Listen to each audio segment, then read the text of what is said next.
আমরা আলোচনা করছিলাম যে যমরাজ নচিকেতাকে নানাভাবে এই আত্মতত্ত্ব ব্যাখ্যা প্রসঙ্গে বলছেন যে এই আত্মতত্ত্ব কত দুরূহ, আত্মা কত সূক্ষ্ম এক সত্তা এবং শুধুমাত্র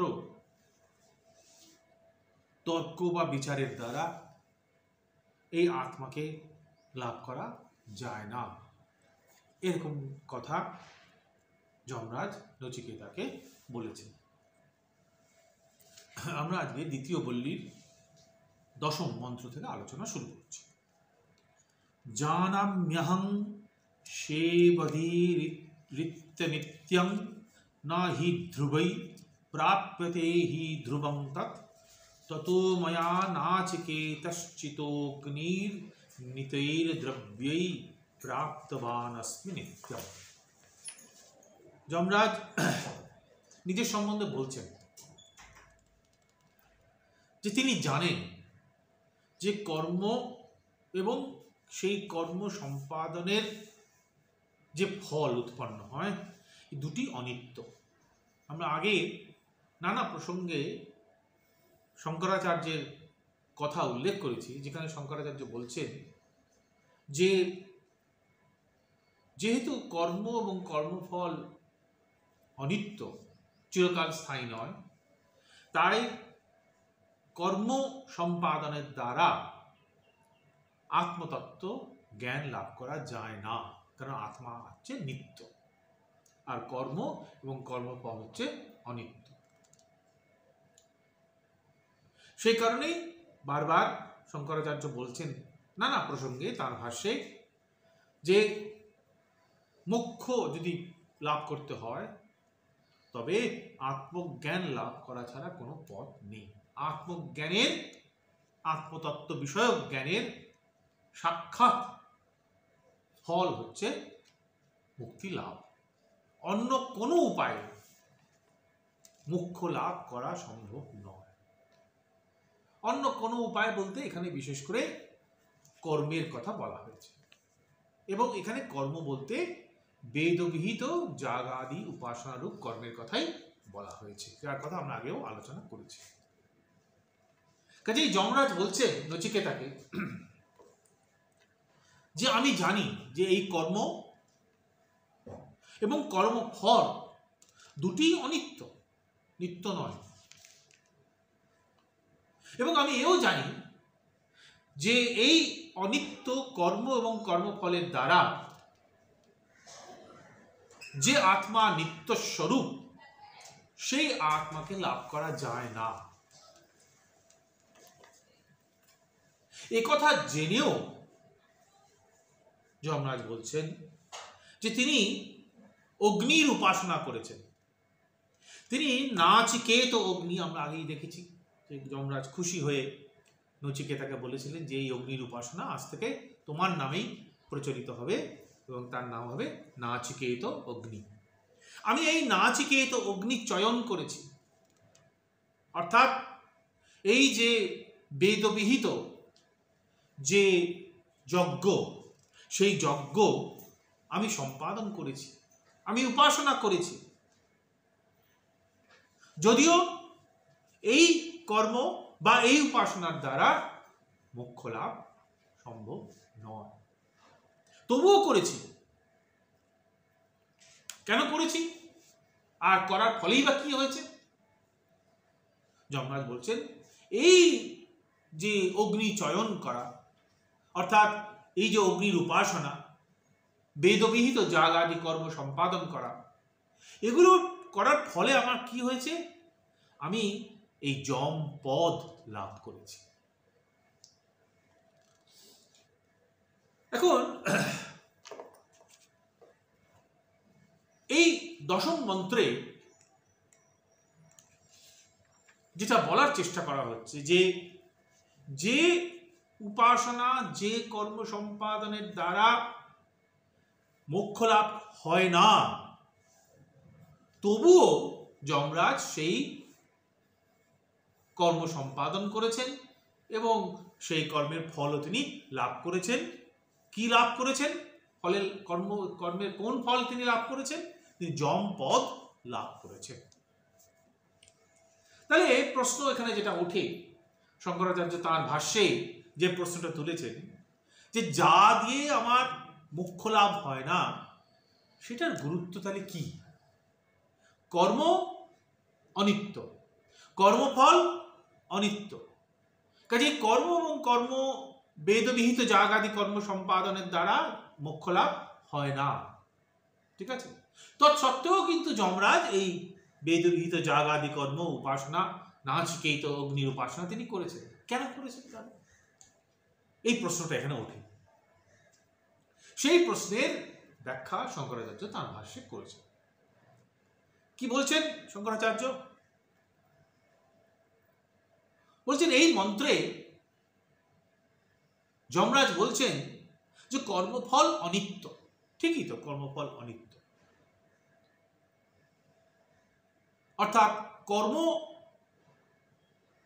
কিয়ৎক্ষণ ধরে সম্পাদন হয়, তারপরে কর্ম শেষ হয়, কর্ম শেষ হওয়ার পর কর্মের ফল উৎপন্ন হয়, সেই ফলেরও আবার একটা সীমা থাকে, কিছুক্ষণের পর, কিছু সময়ের পর সেই ফল বিনষ্ট হয়ে যায়। তাহলে কর্ম এবং কর্মফল দুটি অনিত্য। আর যমরাজ বলছেন যে তিনি এই কর্ম করে কি ফল লাভ করেছেন? যিনি যম পদ লাভ করেছেন। তাহলে এই যে যম পদ বা যমের যে অধিকার, এটা অনিত্য, এটাও নিত্য নয়। এবং যমরাজ সেটা জানেন। তিনি নচিকেতাকে বলতেন যে তিনি জানেন যে তার এই যে যম পদ এবং যম হিসেবে তার যে কাজকর্ম, যে অধিকার, সেটা অনিত্য, সেটা নিত্য নয়। যমরাজার কাজ কি? কি কর্ম তিনি করেন? তিনি মানুষের পাপ পুণ্য কর্ম অনুসারে ফল দান করেন। যমরাজ মানুষের বিচার করেন, এক কথায়। হ্যাঁ, মানুষের সৎকর্ম করলে তার পুণ্য ফল লাভ হয়, আর অসৎকর্ম করলে তার পাপ ফল লাভ হয়। এইটুকুই যমরাজ করেন, এইটাই যমরাজের কাজ। কাজে যমরাজের কাজ কি? সমস্ত প্রাণীদের পাপ পুণ্য কর্ম অনুসারে ফল দান করা, এটাই যমরাজের কাজ। কাজে যমরাজের যে কর্ম, সেই কর্ম অনিত্য। কেন? কর্ম মাত্রই অনিত্য, আমরা দেখেছি। কর্মফলও অনিত্য। কাজে এই যমরাজ যে যম পদ প্রাপ্ত হয়েছেন, সেটাও কিন্তু অনিত্য। কেমন? যমরাজ একজন দেবতা। আমাদের প্রাচীন পুরাণ ইত্যাদি নানা গ্রন্থে বলা হয়েছে দেবতাদের আয়ু কিন্তু পরিমিত, তাদের আয়ু মানুষের থেকে বেশি, সেই কারণে তারা মানুষের কাছে নিত্য বলে মনে হয়, কিন্তু তাদেরও আয়ু কিন্তু পরিমিত। কাজেই যমরাজের যে যম পদ লাভ, যেটা কিনা যমরাজের কর্মের ফল, সেটাও কিন্তু অনিত্য, সেটা কিন্তু নিত্য নয়। আর মোক্ষ লাভ কিসের দ্বারা হয়? আত্মতত্ত্বের জ্ঞানের দ্বারা হয়। সেই আত্মা কিরকম? সেই আত্মা নিত্য। কেমন? সে আত্মা পারমার্থিক নিত্য। তাই যমরাজ বলছেন যে তিনি যে যম পদ লাভ করেছেন, যেটা কিনা তার কৃত কর্মের ফল, সেটাও কিন্তু নিত্য নয়, মানুষের তুলনায় অনেক বেশি। কারণ মানুষের আয়ু অনেক কম, দেবতাদের আয়ু অনেক বেশি, কিন্তু সেটাও নিত্য নয়, স্থায়ী নয়, তারও কিন্তু একটা শেষ আছে, তারও একটা তোমার সীমা আছে।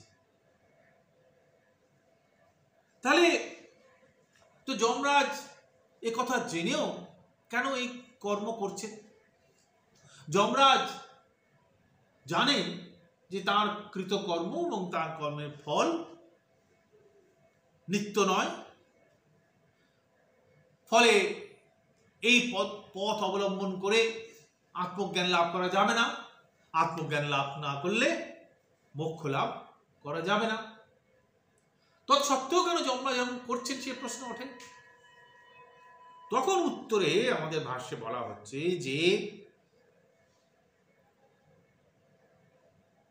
যে শাস্ত্রীয় যে কর্ম, বেদবিহিত যে যাগাদি কর্ম,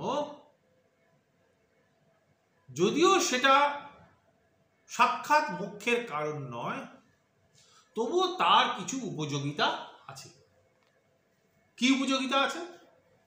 এই বেদবিহিত শাস্ত্রীয় যে কর্ম, সেই কর্ম সম্পাদন করলে তোমার চিত্ত শুদ্ধি ঘটে। মানুষের মনে যে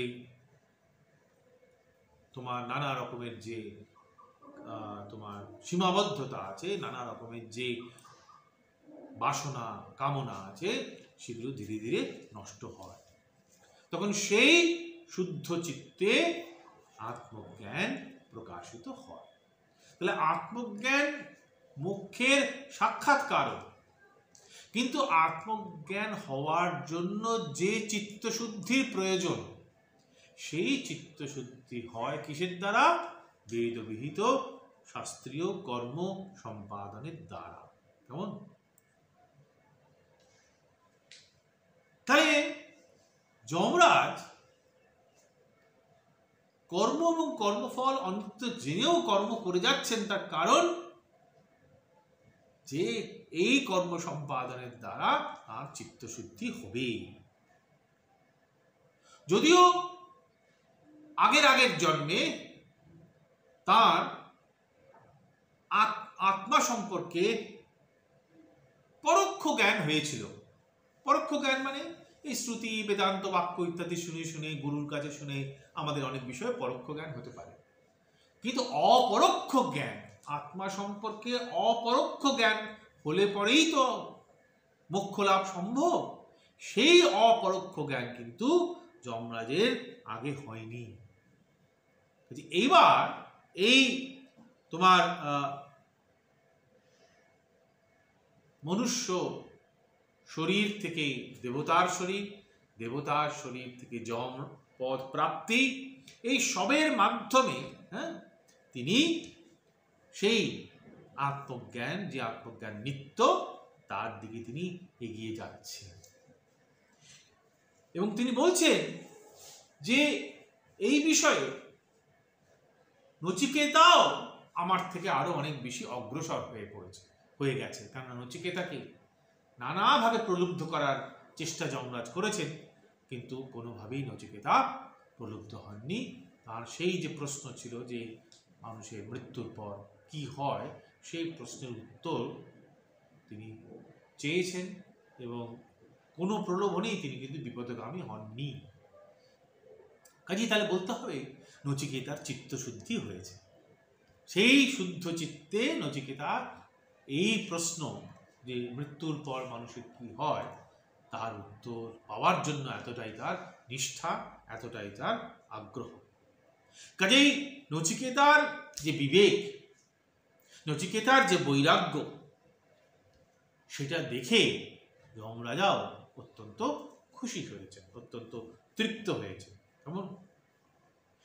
আর যমরাজ যে এই মানুষের কৃতকর্মের যে ফল দান করছেন, কারো পুণ্য কারো পাপ, এটা যমরাজ নিজের জন্য করছেন না, এটা মানুষের যাতে উপকার হয়, মনুষ্য সমাজের যাতে একটা স্থিতি থাকে, কেমন, সেই কথা ভেবেই কিন্তু, মানুষের কল্যাণের কথা ভেবেই কিন্তু যমরাজ তার এই কাজ করছেন। এই পাপ এবং পুণ্যের ফল তিনি দিচ্ছেন। কেমন? কাজেই নচিকেতাকে যমরাজ বলছেন যে কর্ম এবং কর্মফল অনিত্য জেনেও তিনি কিন্তু এই মানুষের যে পাপ পুণ্য রূপ যে ফলদান, সেই ফলদান রূপ কাজ তিনি করে যাচ্ছেন।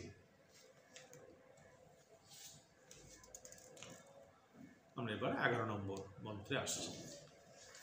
কামস্যাপ্তিং জগত প্রতিষ্ঠাং ক্রতোরনন্ত্যম অভয়স্য পারম স্তোমাহ দুর্গায়ং প্রতিষ্ঠাং দৃष्ट्वा ধৃত্যা ধীরো নচিকেতোত্য সাক্ষী।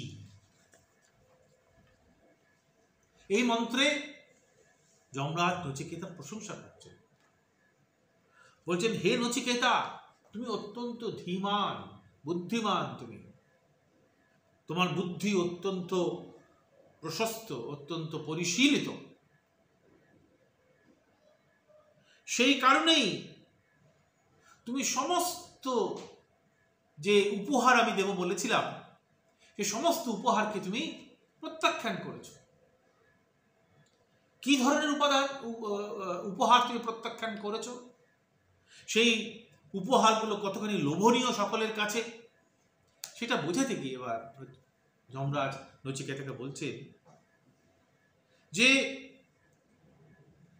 যে হিরণ্যগর্ভ,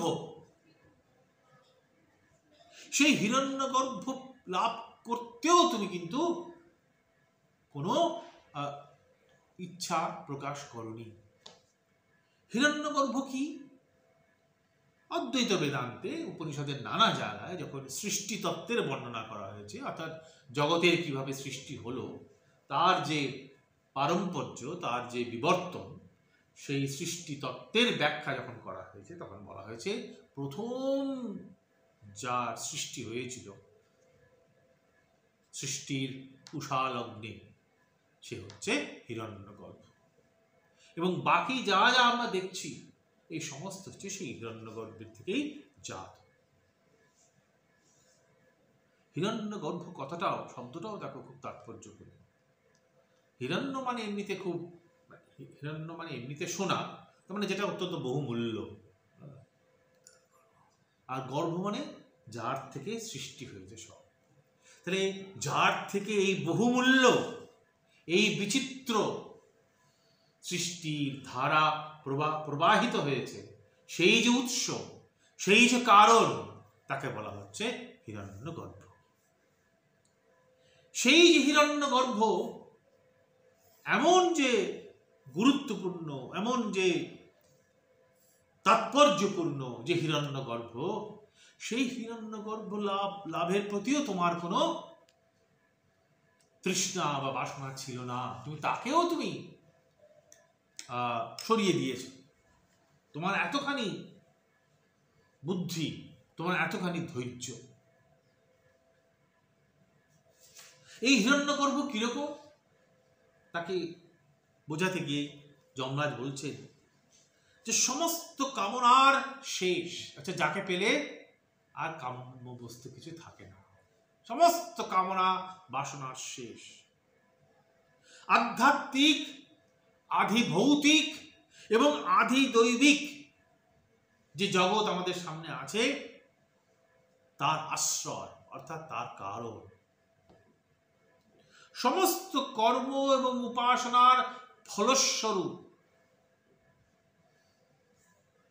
সমস্ত ভয় শেষ হয় যেখানে, যাকে পেলে।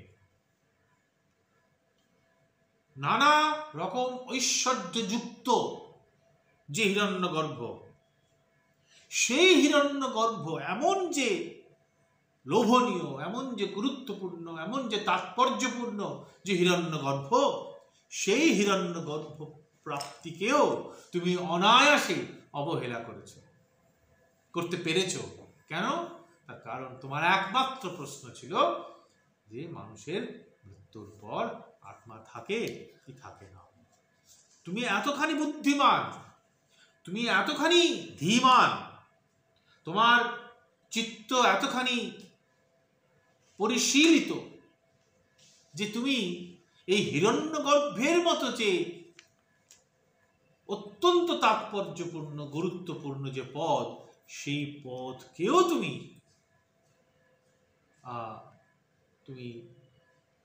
সেই পদের মোহে তুমি মুগ্ধ হওনি। এই সবই অনিত্য, এটা তুমি জেনেছ। স্মরণ করে দেখো, যখন নচিকেতাকে নানা জিনিস দেবেন বলছিলেন যমরাজ, তখন নচিকেতা উত্তরে বলেছিলেন যেগুলো সবই তো অনিত্য, কোনোটাই থাকবে না চিরদিন। এই রাজ্য বলো, এই দীর্ঘ আয়ু বলো, ইত্যাদি ইত্যাদি যা যা তুমি আমাকে দেবে বলছো, সবই তো অনিত্য। কাজেই এই হিরণ্যগর্ভ, এতখানি যে গুরুত্বপূর্ণ হিরণ্যগর্ভ, এতখানি তাৎপর্যপূর্ণ যে হিরণ্যগর্ভ, তাকেও অনিত্য বলে তুমি জেনেছো। কাজেই তোমার বুদ্ধির আমি প্রশংসা করি। এই কথাটা একাদশ মন্ত্রে যমরাজ নচিকেতাকে বলছে। শঙ্করাচার্য বলছেন ব্যাখ্যায় যে হিরণ্যগর্ভ যদি কেউ পদ লাভ করে, তৎস্বরূপ যদি কেউ হয়, তাহলে তার ভোগের চরম উৎকর্ষ সাধন হয়। অর্থাৎ মানুষ যা যা চায় পৃথিবীতে, যেগুলোর প্রলোভন যমরাজ নচিকেতাকে দেখিয়েছিলেন, সমস্ত রকমের যে ইন্দ্রিয় ভোগ্য বিষয়, সেই বিষয় লাভ করে মানুষ। কে লাভ করে? যিনি হিরণ্যগর্ভ পদ লাভ করতে পারেন। এবং যিনি হিরণ্যগর্ভ পদ লাভ করেন, তিনি আর সংসার বন্ধনে আবদ্ধ হন না। এই কথাও নানা উপনিষদে নানা প্রসঙ্গে বলা হয়েছে। সেই কারণে হিরণ্যগর্ভকে কি বলা হয়? জগত প্রতিষ্ঠান, জগতের আশ্রয়, জগতের শুরু হয়েছে, জগতের জন্মস্থল, কেমন উৎসস্থল হচ্ছে হিরণ্যগর্ভ। তুমি সেই হিরণ্যগর্ভ পদ লাভ করতেও তুমি চাওনি। তোমার এতখানি তোমার পরিশীলিত চিত্ত, আধ্যাত্মিক, আধিভৌতিক এবং আধিদৈবিক যে ভোগ, সেই ভোগের দ্বারাও তুমি প্রলুব্ধ হওনি। আধ্যাত্মিক মানে শরীর, মন ইত্যাদি সম্পর্কিত যে আমাদের যে ভোগ বা বাসনা। আধিভৌতিক মানে আমাদের যে নানা তোমার পশু পক্ষী, তাদের থেকে আমাদের যে কামনা বাসনা। আধি দৈবিক মানে দেব দেবতার শরীর প্রাপ্তি, মানে মানুষ যখন দেব দেবতার শরীর লাভ করে। এই তিনটেই তো আমাদের কাছে অত্যন্ত কাম্য, সাধারণ মানুষের কাছে। আধ্যাত্মিক, আধিভৌতিক এবং আধিদৈবিক, এই তিন ধরনের সুখ আমরা চাই, সকলেই চাই। এই তিন ধরনের জিনিস ভোগ করতে চাই আমরা। কেমন তুমি এই তিন ধরনের সুখ ভোগকেও তুমি তুচ্ছ জ্ঞান করেছ। কেমন? এবং যে হিরণ্যগর্ভ পদ লাভ করলে পর দীর্ঘকাল স্বর্গে বাস করা যায়, তুমি সেই হিরণ্যগর্ভ পদ লাভ করার জন্য তোমার মধ্যে কোনো মোহ ছিল না। যে হিরণ্যগর্ভ লাভ করলে পর মানুষের জন্ম, জরা, রোগ ইত্যাদি যে ভয়, সেই ভয় থেকে মানুষ মুক্তি লাভ করে, সেই হিরণ্যগর্ভের প্রতি তোমার কোনো বাসনা ছিল না। এই কারণে হিরণ্যগর্ভকে সবাই খুব প্রশংসনীয় বলেন, স্তুতি করে। কিন্তু তুমি সেই হিরণ্যগর্ভকেও, সেই হিরণ্যগর্ভ পদপ্রাপ্তিকেও তুমি তুচ্ছ জ্ঞান করেছ। কাজেই তোমার যে ধৈর্য, তোমার যে বিবেক ও বুদ্ধি, সেই বিবেক ও বুদ্ধির আমি প্রশংসা করি। এই কথা যমরাজ নচিকেতাকে বলেছে। 12 নম্বর মন্ত্রে কি বলা হচ্ছে? তম দুর্দর্শং গূঢ়ম অনুপ্রবিষ্টম গুহাহিতং গৌহরিষ্ঠং পুরাণম আধ্যাত্ম যোগাধিগমেন দেবং মত্বা ধীরো হর্ষশোকৌ জহাতি। এবার তিনি আত্মবিষয়ে কিছু কথা বলছেন যমরাজ। কি বলছেন? আত্মা কিরকম? একাগ্রতা নিয়ে যদি কেউ এই আত্মজ্ঞান লাভ করতে চায়, একমাত্র সেই আত্মজ্ঞান লাভ করতে পারবে। অর্থাৎ একাগ্র জ্ঞানের বিষয় হচ্ছে আত্মা। এবং বিবেকী চিত্ত হতে হবে। আমরা আগেও এই শব্দটা বলেছি, বিবেক মানে হচ্ছে নিত্য এবং অনিত্য বস্তুর মধ্যে পার্থক্যের যে জ্ঞান, তাকে বলা হয় বিবেক জ্ঞান। কাজেই যিনি এই নিত্য এবং অনিত্য বস্তুর মধ্যে পার্থক্য করতে পারেন, তাকেই আমরা বলি বিবেকী, অর্থাৎ তার মধ্যে বিবেক জ্ঞান আছে। এবং এই যে আত্মা, এই আত্মা কিরকম?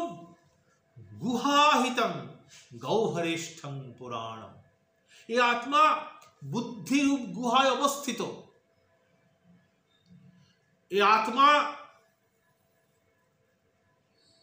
কে জানা অত্যন্ত দুর্গম, এবং এই আত্মা নিত্য। কিভাবে জানা যায় এই আত্মাকে? আধ্যাত্ম যোগাধিগমেন। এক ধরনের যোগের কথা এখানে বলা হয়েছে। কি সেই যোগ? আধ্যাত্ম যোগ। আধ্যাত্ম যোগের দ্বারা এই আত্মাকে জানা যায়। এবং যিনি এই দুর্জ্ঞেয় আত্মাকে জানবেন, জানতে পারবেন,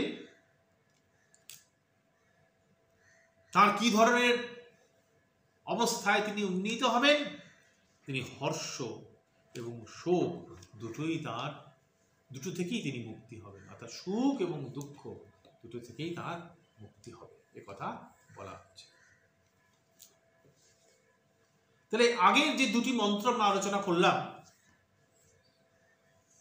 মন্ত্র 10 এবং মন্ত্র 11, এই দুটি মন্ত্রে নচিকেতার প্রশংসা করেছে যমরাজ। নচিকেতা যে কোনোভাবেই প্রলুব্ধ নন, এবং এই আত্মা সম্পর্কে জ্ঞান লাভের জন্য নচিকেতার যে একান্ত যে বাসনা, তার প্রশংসা করেছে যমরাজ। এবার এই মন্ত্রে যমরাজ দেখাচ্ছেন যে আত্মজ্ঞান লাভ করা কতটা দুর্লভ, কতটা কঠিন। যদিও এই দুরূহ আত্মজ্ঞান লাভ করলে পর সংসার থেকে মুক্তি লাভ করা যায়। আত্মাকে এখানে দুর্দর্শ বলা হয়েছে। দুর্দর্শ কথাটার মানে হচ্ছে আত্মার যে অপরোক্ষ জ্ঞান, সেই অপরোক্ষ জ্ঞান লাভ করাটা অত্যন্ত কঠিন।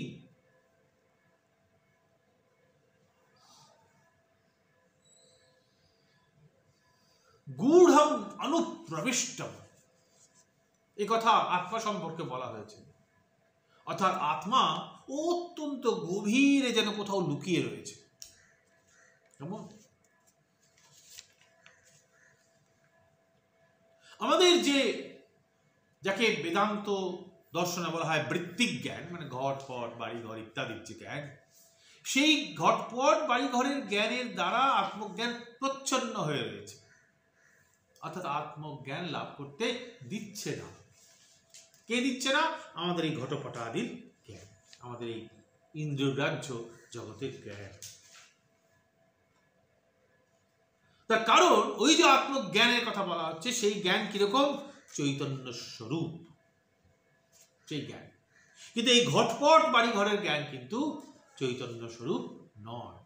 এটা চৈতন্যের উপর যখন আমার যে মন, অন্তঃকরণ, সেই অন্তঃকরণ যখন প্রতিবিম্বিত হচ্ছে, তখন আমার মনে হচ্ছে এটা ঘট, এটা পট, এটা বাড়ি, এটা ঘর ইত্যাদি ইত্যাদি। কেমন?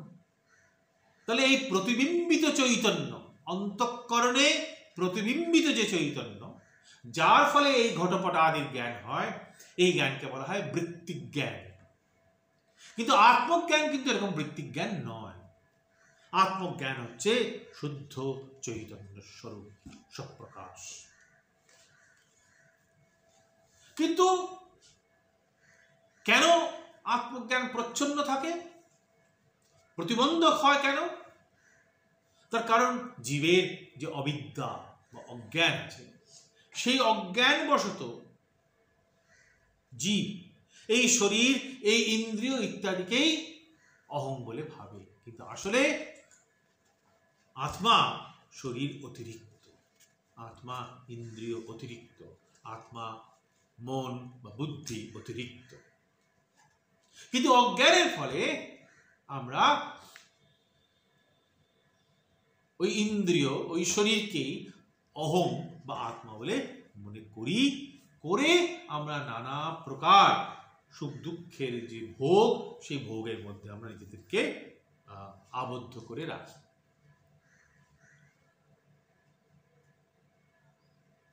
তাহলে আত্মাকে বারবারই এই কথাটা বলা হচ্ছে যে গুহাহিত। গুহা শব্দটার এখানে মানে হচ্ছে বুদ্ধি, অর্থাৎ আত্মা বুদ্ধির মধ্যে আছেন, বুদ্ধির মধ্যে অবস্থান করেন। তার মানে একমাত্র বুদ্ধির অনুশীলনের মাধ্যমেই এই আত্মাকে জানা যায়।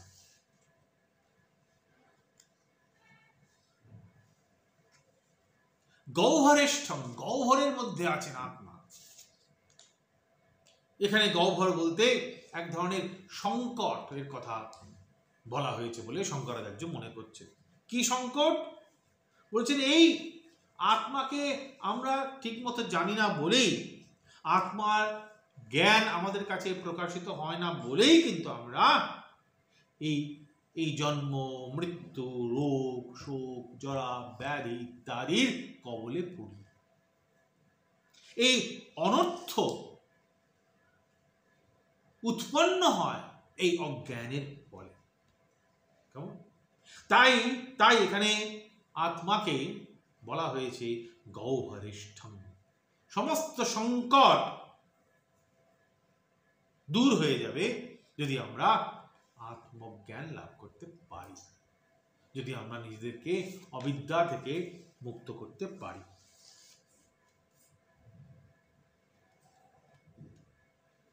কাজেই যতক্ষণ পর্যন্ত আমরা নিজেদেরকে অবিদ্যা থেকে মুক্ত করতে না পারছি, ততক্ষণ পর্যন্ত আমরা এই ইন্দ্রিয়জ ভোগ্য বস্তু তাড়নায় আমরা নানাভাবে মুক্ত হব এবং নানাভাবে আমরা জন্ম, জরা, রোগ, মৃত্যু ইত্যাদির চক্রে বারবার আবর্তিত হতে থাকব। এবং আত্মা নিজেকে, তার নিজের স্বরূপকে জানে না বলেই আত্মা ভুল করে মনে করে যে তার জন্ম আছে, তার মৃত্যু আছে, তার জরা আছে, তার ব্যাধি আছে। কিন্তু আসলে আত্মা নিত্য, তার কোনো পরিবর্তন হয় না। আত্মা পুরাণ, পুরাণ শব্দটা এখানে ব্যবহার করা হয়েছে মন্ত্রে। পুরাণ মানে হচ্ছে নিত্য। গহ্বরেষ্ঠং পুরাণম বলা হয়েছে। কাজেই সেই যে আত্মা, সেই যে নিত্য আত্মা, যে আত্মা একাগ্র চিত্ত বৃত্তির দ্বারা লব্ধ হয়, সেই আত্মাকে পাওয়ার একমাত্র উপায় হচ্ছে অধ্যাত্ম যোগ। এক বিশেষ যোগের কথা এখানে বলা হয়েছে, অধ্যাত্ম যোগ, অর্থাৎ বিষয় থেকে চিত্তকে নিবৃত্ত করা, বিষয় থেকে চিত্তকে তুলে নিয়ে আসা। ঠিক যেমনটি নচিকেতা করতে পেরেছিলেন বলেই তো নচিকেতা এত সম্পদ, এত রাজ্য, এত ঐশ্বর্য কোনোটাতেই নচিকেতা মুগ্ধ হননি। সেই হচ্ছে অধ্যাত্ম যোগ, যে অধ্যাত্ম যোগের দ্বারা জীব আত্মসাক্ষাৎকার করতে পারে, আত্মতত্ত্বের জ্ঞান লাভ করতে পারে। এবং আত্মতত্ত্ব জ্ঞান লাভ করলে কি হয়? সমস্ত সুখ দুঃখের ঊর্ধ্বে জীব উঠতে পারে, সমস্ত সুখ দুঃখ থেকে সে নিজেকে মুক্ত করতে পারে।